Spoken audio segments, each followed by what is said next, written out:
So, yeah, well, I guess I start first, just like business advice in general is never do anything without an LLC. If like, when I pay you, I should not be paying you. I should be paying your LLC. Always, always. Just, you get the protections of having an LLC. You know, if I trip over a barbell and break my arm and you place the barbell there for the shot, I can't sue you. I can sue the LLC potentially, but that's just, I can only take assets from the LLC. And then you get all the benefits. I mean, almost immediately, depending on the business and how closely related it is to like things you normally do in a given day, but you basically give yourself a 30% raise by having an LLC, just from the write-offs, you know? Because, you know, like you own storage units. Well, it's property, you gotta manage the property. You know, I got a weed whacker, I got a lawnmower, I gotta have tools. You know, I might also use those tools for projects at the house, but I need them for the business. I need them, I can't own a business with land and either not have a lawnmower or not pay someone to take care of the lawn, you know? So that's a part of the business, that's not a personal expense. So that gets, you pay for that before you get income, before it's taxed. So you get it, it's like 30% off on the lawnmower, you know? Same with tools, you know, I can't have a business that has bolts and locks without a bolt cutter, you know, because I might have to cut it to get access, you know, or electrical, or there's all kinds of things, you know, and so that's a big thing right there is you kind of end up with a lot of items for the business that also have use, you know, for your daily life, where, you know, they might double up. And meals, you know, it gives you, you know, like when we ate and you're filming and we're talking about business and we're talking like we are right now, if we're at a restaurant right now, this is business talk, you know? You know, we're eating, but we're, you know, discussing business, and so you can only write half of meals off now, but that's another write-off. You get 50% off your meal, basically. I mean, from the 50% off on taxes, anyways. You know, and then always use credit card, never debit card. Always use a business credit card too, because then you're doubly protected. Because you're not spending your money, you're spending the business money, but you're not spending the business's money, you're spending the credit card's money. And, you know, so if something happens, it's their problem, not yours.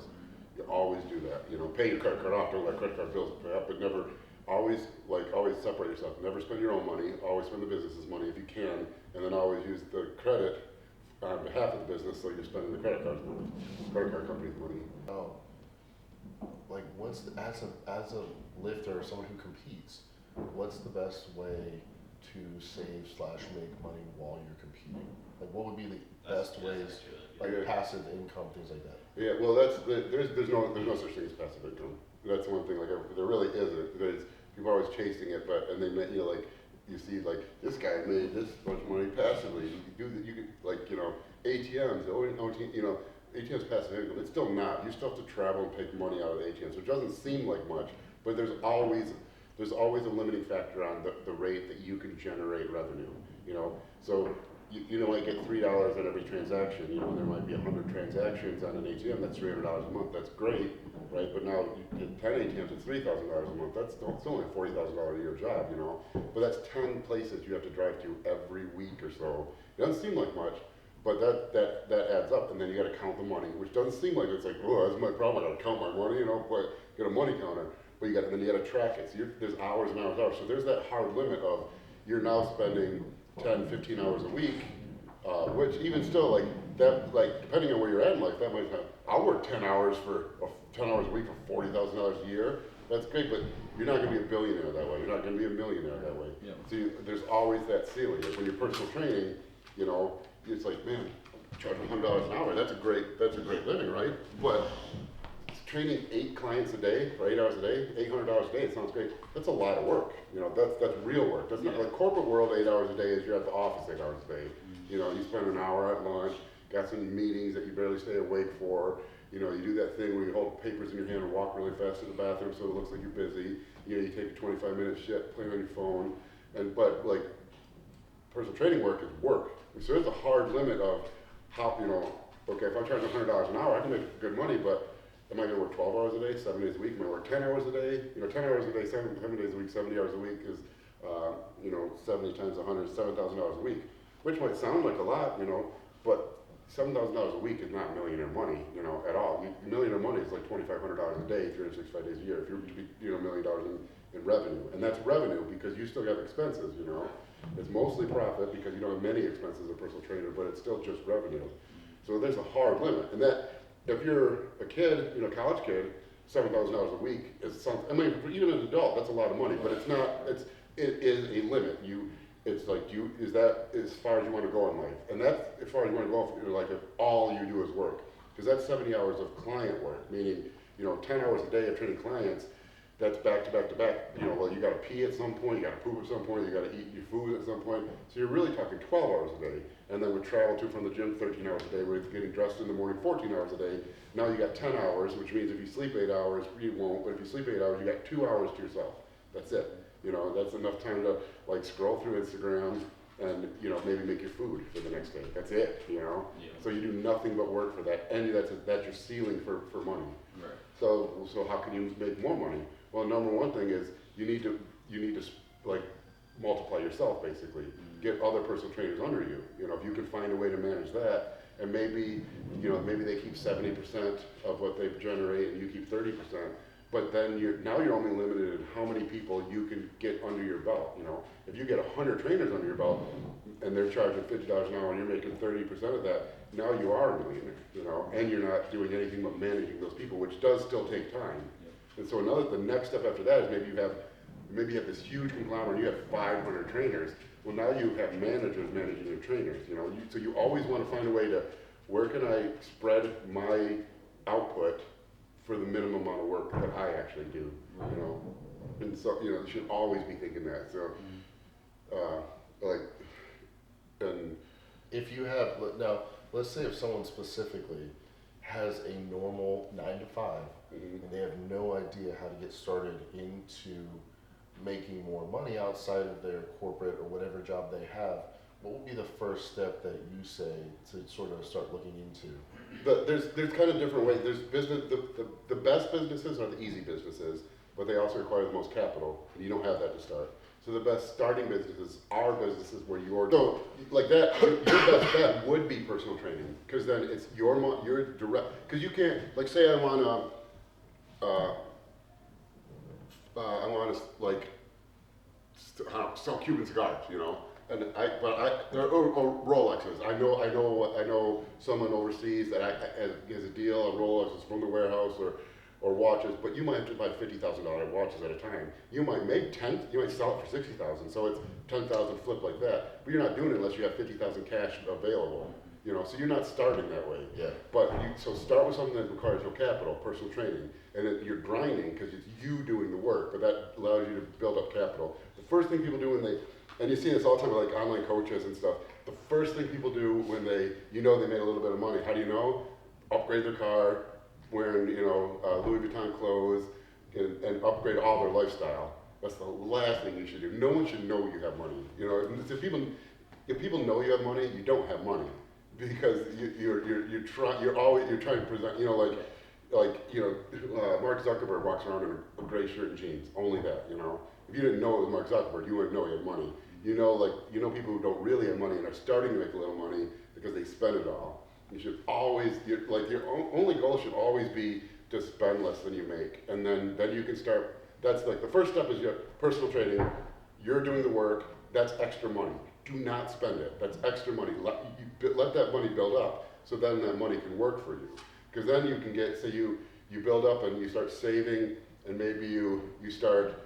Say you put all your personal training money into investments, like S&P 500, SPY, or VOO, or Triple Q, QQQ, Invesco Triple Q is like the NASDAQ.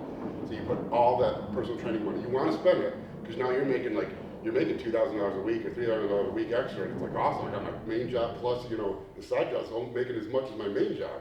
And so you want to spend, you want to upgrade, but don't invest it. You do that for like a year or two. And then, you know, at like 10% growth, then you've got, let's see, $2,000 a week. Now people aren't making that much, I think. Maybe an extra $1,000 a week. Mm-hmm. And so they got an extra, you know, $50,000 a year that they're investing. You do that for 2 years, it's $100,000, 10% return time, you got like $125,000. Mm-hmm. You know, now you've got some extra money. You got $125,000. Now say you find a storage unit property for sale, and you sell and it's $500,000. So, or let's say, what can you do? Yeah, what's 20% of 500? 10% would be 50,000, 100,000. So you have enough to buy that property. You got 20% down payment. So you think $500,000. I don't have $500,000. I can't buy this property. You don't need 500. This is where your money starts working for you. That's why you grind at first and then get some savings. Now you think I'm buying a $500,000 property. I don't have $500,000, and that's how like people didn't come up with money. Think of it. How people came up with money. Think I only need $100,000 to get $500,000 of worth of property because the bank pays for the rest to start, and then the renters pay your mortgage. And so, like I'll give you an example. I'll just use our storage unit. That was the first big extra move beyond work and coaching and like our first move of having our money work for us. We had money saved up. We're gonna buy a home. We're gonna build our dream home or something like this. This is 7 years ago now, and we were in Cancun, and this Fu Manchu, total hillbilly dude, and his like rhinoceros of a wife. We're just like, isn't kind of an upscale. It's our first like real resort vacation, all inclusive, without the kids.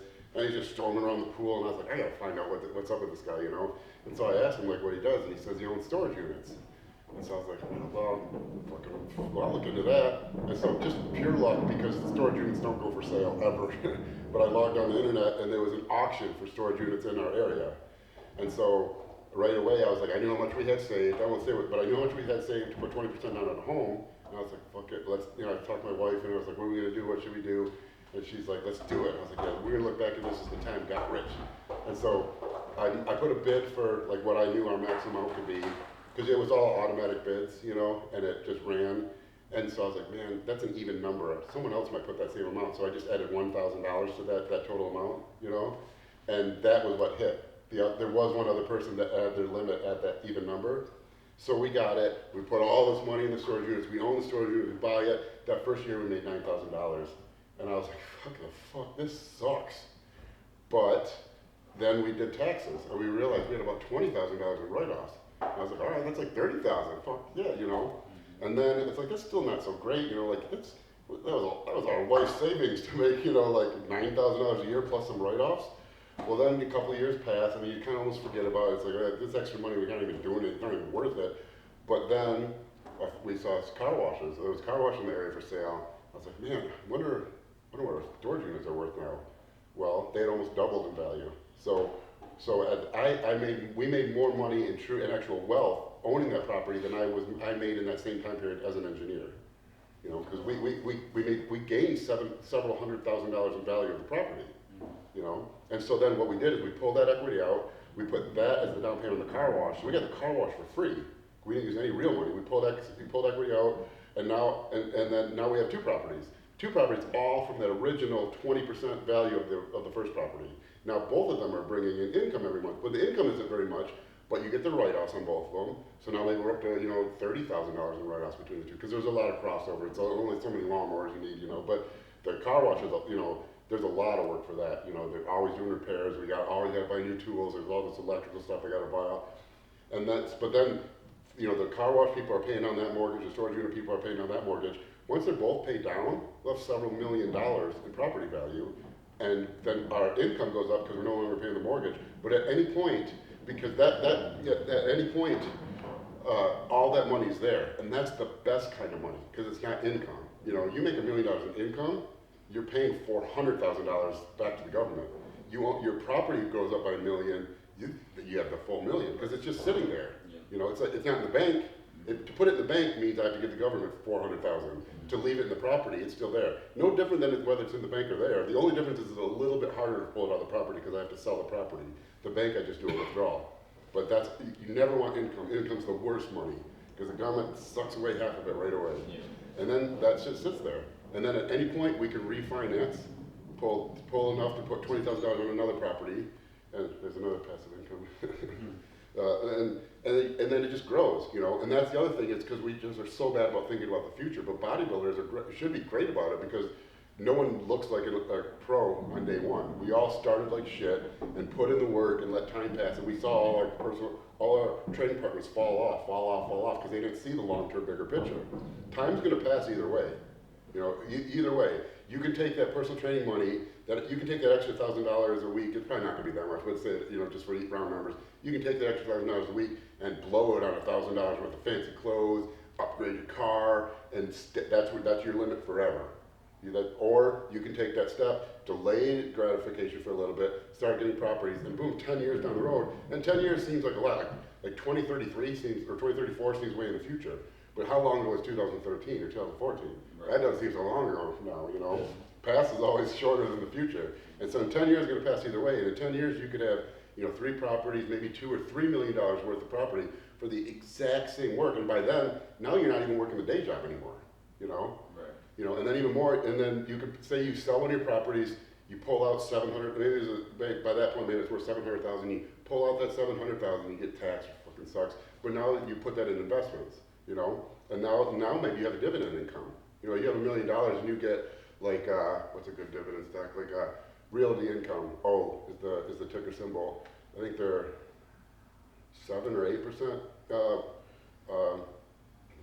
dividends. So you have you have $1 million there that you pull out of these properties. Now you have $70,000 a year income at only 15% tax because dividends are taxed less. So that's really the same as making a 6-figure income. Now it's 10 years down the road. You got a 6-figure income just for existing, just for having money, and that $1 million is always growing and compounding. And you take the dividend. And there's a million other things you can do with that, because then maybe you have found other passive incomes. Maybe your other properties are generating enough income because you only want your income to pay your bills. Anything more than that, all that extra money needs to go somewhere. Because you don't put it in a bank because you have to take income to put it in the bank. Put it back in the business. You know, you generate $100,000 in excess revenue as a business. If you take that as income, you only take $65,000. You put it back in the business, it's $100,000, but it's even more than that because it's going to grow the business, and next year it's going to be $200,000. You know, so $65,000 or $200,000 for the exact same everything. You know, and so in that situation with investments, maybe you just let the dividends roll over. You know, because you got enough income for your other things. Or say you take those dividends and then you start doing hard money lending. You find a home flipping company in the area, or you find what else are you need it for? Someone needs like chunks of money at a time, you know, but they don't want to go through a bank and do a personal financial statement, and they don't want to fill all the forms, and they'll pay a higher interest rate, straight rate interest. And now you're doing that. Now you got another thing where your money's working for you, and it just keeps building. You know, that first thing is we're grinding as a personal trainer for some extra money. And the first thing everyone wants to do is blow it. If you don't, then the next step is you get a property. Then that property lets you get another property. Then that property lets you pull out, sell off one. Then you get a third property, you can sell off that first property, put that money into investments. And then you got dividend income. And then you have excess income, now you got hard money lending. And so now you have all this money coming in, and pretty soon it's more than you can spend. You're not even working anymore. Your money is making more money than you're even spending. And then you start doing all kinds of things with it, you know. But that's number one thing I would recommend everyone does is invest in SPY and QQQ in the stock market. And it's easy to do. You don't even have to get a brokerage account. You don't have to get I recommend IBKR, Interactive Brokerage. That's my favorite. Robinhood is very easy to use. It gets a bad rep because that's like what all the crypto bros used for a while. But Robinhood's easy. But the easiest one is Cash App. You can go to Cash App. Sure, you go to Cash App right now, and you just go stock. I won't say how much is in there.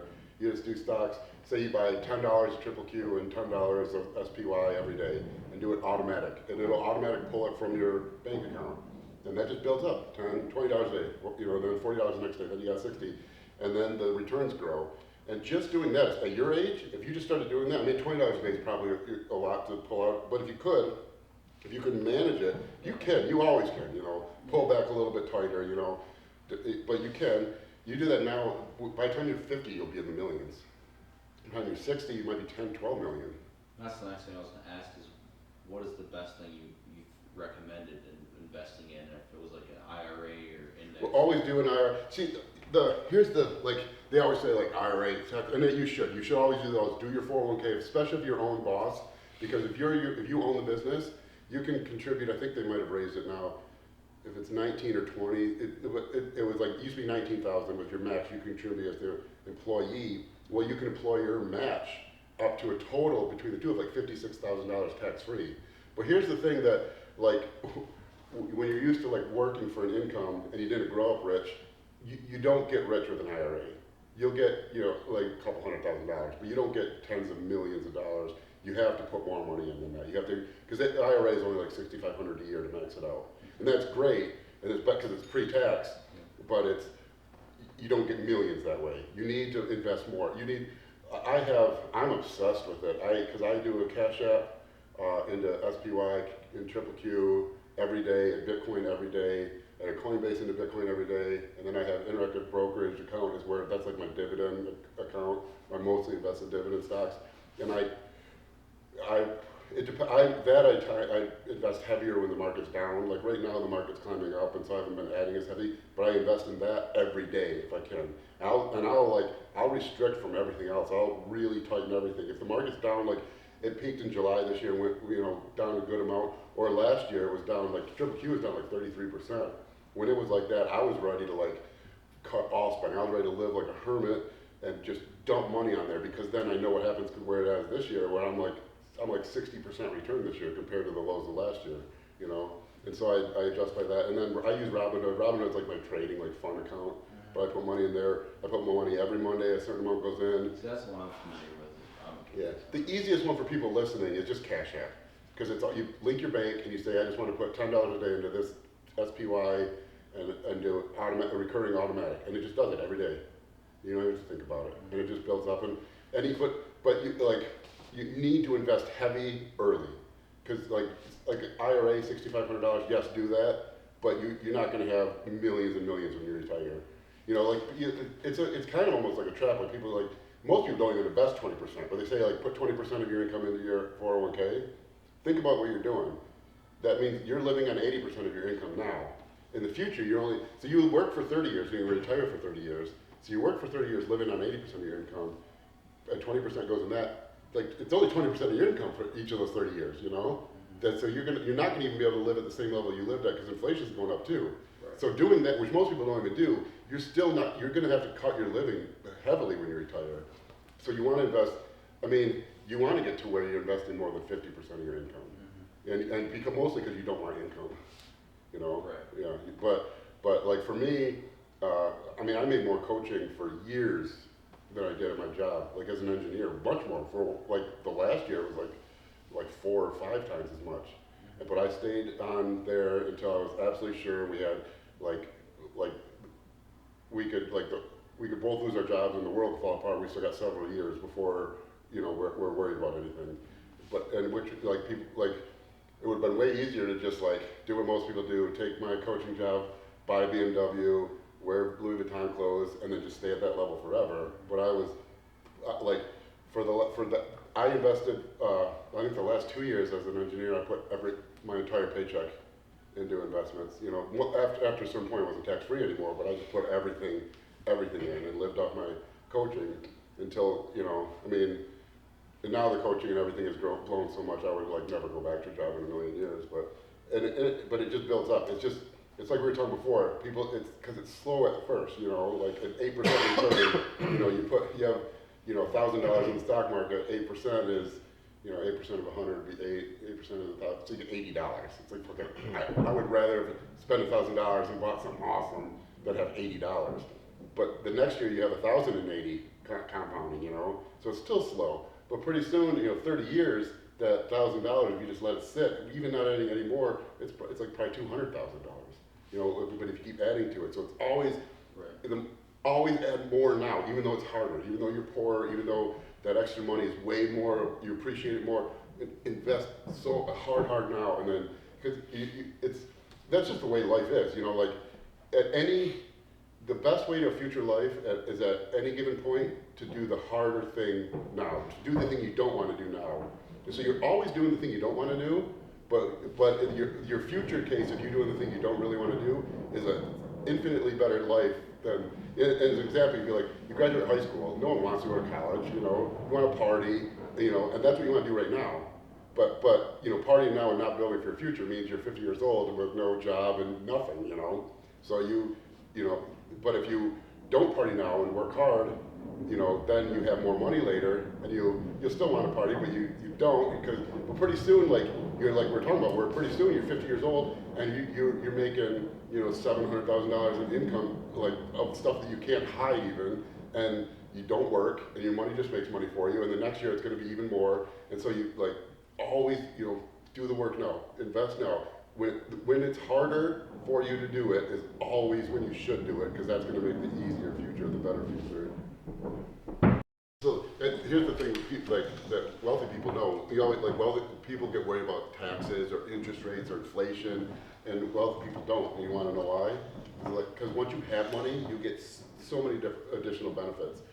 So like I said, with no income, if you have investments, you can take a margin loan. And right now, margin is not so great because the Fed funds rates like 5.5%, so margin loans like 7%. But after COVID, Fed fund rate was 0%. So you could get margin loans at 1%. See, but a margin loan means you're borrowing against your money in your brokerage account. And this is separate from an IRA. This is your own brokerage account, like money you invested post-tax. But 1%, when inflation is never 1%.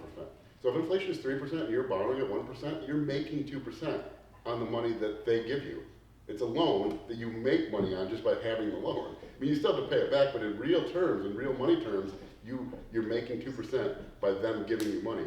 And why do they do that, give you that money? Because the reason they do is because it's based on how much you can take is based on how much is in your account. And so what'll happen is if you're not paying it back or your account dips too low, they'll do a margin call and they'll take your investment account. They'll take your money from it to pay it back. So they know that's there. That's why it's no problem for them to give you the loan. You know? So like when we started First Attachment, that's what we did. I took a margin loan at 1%, and that was when the market was booming. So I took the money to start the entire company at 1% when inflation was like 3%. So I'm making money on that, and then it got paid back just by the growth of the stocks already. So it paid back because the stock market was doing good. So it was like free, you know. And no, like people don't know that, you know, because if you needed money, to start a supplement company, and you didn't have money, you have to go to the bank, and then you're going to do like weeks of work and fill out stupid paperwork, and then you're going to get like 17% interest, you know, on a loan. Where a margin loan is like 1%, and and you don't do any paperwork. Like a margin loan is you press the button and say, I want that loan, how much, and then you wire it to your account, and it's in your bank 2 days. You know, no paperwork, no anything. You know, and that's what rich people do is they borrow against their own money. And when you're borrowing against your own money, you're always getting favorable rates, and in a lot of cases, so favorable that it's less than inflation, which means you're making money on the loan even. You know. And like, so that's why wealthy people, like, you know, like you don't get rich punch. And it sucks because most people have to have a job, you know, like there's this long process to get out of that, but most people don't even know there's a way out, you know. But like rich people don't punch a clock, you know. Rich people don't even work because once you get money, then your money makes you money, and it's like it's not fair, and it's insane, and it's insane, you know. Because then the rich people think they know it. They think they're like great businessmen or something. It's like no, it's every dollar you have that you set aside. That's why it's so important to do it early, because every little bit you have set aside, as it grows, you get more and more benefits, and they almost never end. You know, like you get a accredited investor, it's easier to get loans from institutions. You have like once you get out of the bank system, when you're out of the credit card system at 25% interest, out of bank loans at 15% interest, it's a different world. You're borrowing money at 1%, and you're borrowing against your own money. It's like where a credit card is like 25%, you're losing 25% interest. You know, so if inflation's dropping now. If it's like it was as high as like 7 or 8%, but it's like 4 or 5% now. And so if it's 5% and you're getting a credit card at 25%, you're losing 20% real value. You know, if it's 5% and you can borrow on margin at 3%, you're gaining 2%. It's that big of a swing from losing 20% to interest to gaining real value interest, you know, and it's all just because you were smart early on. You didn't think, hey, I made some extra money, let me do some fun stuff. Just delay that like a year, you know, because it's like we talk about like with the partying when you're in high school. You know, your future of life is always better if you do the hard thing now. And you still have to do the hard thing in the future, but your hard thing in the future is saying, you know, I'm only going to take $300,000 salary from my dividend funds this year because I want to put the rest of it into, you know, you're still doing the hard thing, but the hard thing is much better if you do the hard thing always. your future, how, you know, if you do the easy thing always, you're always doing the easy thing, but your easy thing gets worse and worse and worse, because now you're older, all your friends have money, you're still poor, you can't do anything, but you're still doing the fun thing today, you know, still getting beer after work, or, you know, but if you do the hard thing, and you always do the hard thing, but pretty soon your hard thing is 1,000 times better than doing the easy thing, you know. I wish everyone would do it, it's fun, it's really cool seeing John, because, you know, John had it too, he was sucked in the corporate world like me, he got degrees, multiple degrees, got the cushy IT job, making great money, you know, It was okay money. It wasn't great. well, but it like, was okay. like great compared to I mean, my dad was a pipe fitter. Like, think of your dad did some pretty cool shit. But you know, I mean, to middle America, you know, I mean, it was a solid job. Yeah, but to middle, picture some dude in Appalachia coming out of a coal mine. He would love to be doing, you know, you know what I mean? It's like Doing IT at a hospital. yeah, you know.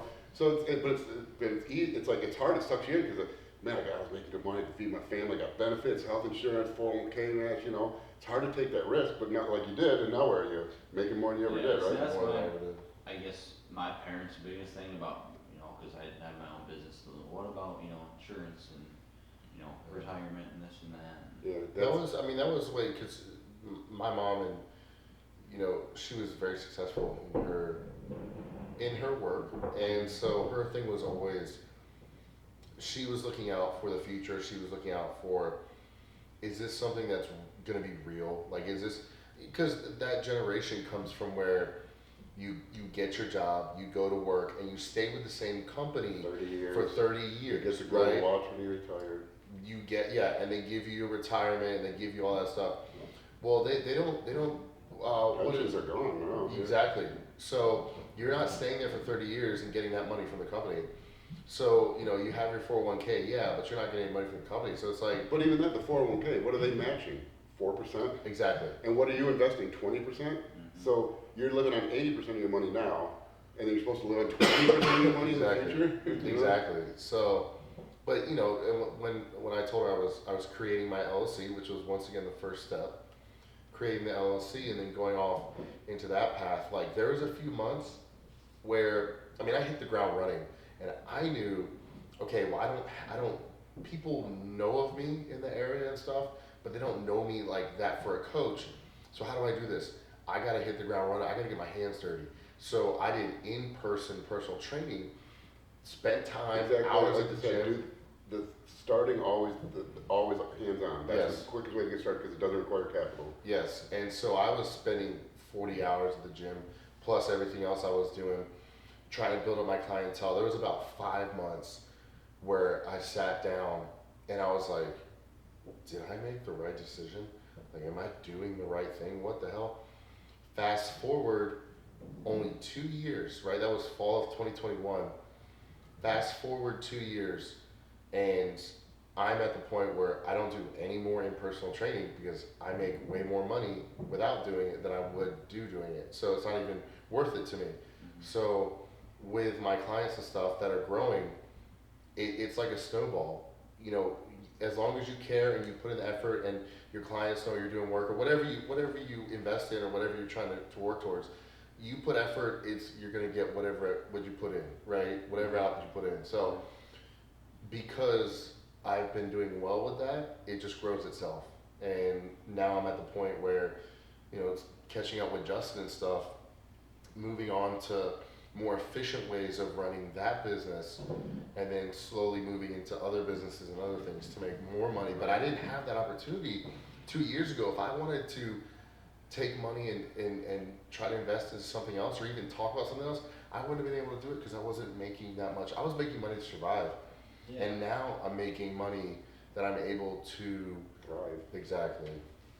So That's great. yeah, I was pretty much, you know, Justin helped me win my first overall, but he also helped me in the business path as well. So it's been cool working with him, not only improving my physical and, you know, working to get a pro card to be an IFBB pro, which was always a cool goal, you know, Right. but then creating my own company that I'm letting all of this work and all this competing and stuff, and some of it you write off for your business, but now that works for me. Now, if I do well, let's say this year when I won the Arnold Super Heavyweight, the Arnold Amateur Super Heavyweight, that was all over the internet. So now people see that, and it's no longer, I'm just doing this as a side hobby, and I gotta take my days off, and then they go back to work where no one even cares. No, And you're not limited to the people in your area that know you. People all over the country know you now. And so now I did well at that. I have more time to focus on that, which in turns helps my company that I have now. So it's like it's all working together. So yeah, but I would not have that if I just stuck sort of with my punch in the clock, as we like to say. So Yeah, it's hard because it sucks you in because it's stable, it's guaranteed. Yeah. But I mean, I don't think people, because humans are bad at numbers, you know, like, you say like 10 to the 40, like, is that big? I don't know, like, that's roughly the number of protons in the universe, you know? It's like not even the number of atoms, you know, the number of atoms is less than that. The number of atoms is maybe like 10 to the 39. So, like, people don't understand, like, orders of magnitude, just how big orders of magnitude, you know, like, $100 is, you know, 10 to the 2, you know? And then, you know, like, most people are talking 6 figures, so 10 to the 5, you know? Well, 10 to the 6, already you're making millions a year, you know, that one raise up. But people don't realize, like, order of magnitude between, because in America, people don't talk about money, you know? But, like, the money you'll make, and it's like, and including, like, the phantom money, like when things appreciate, you know,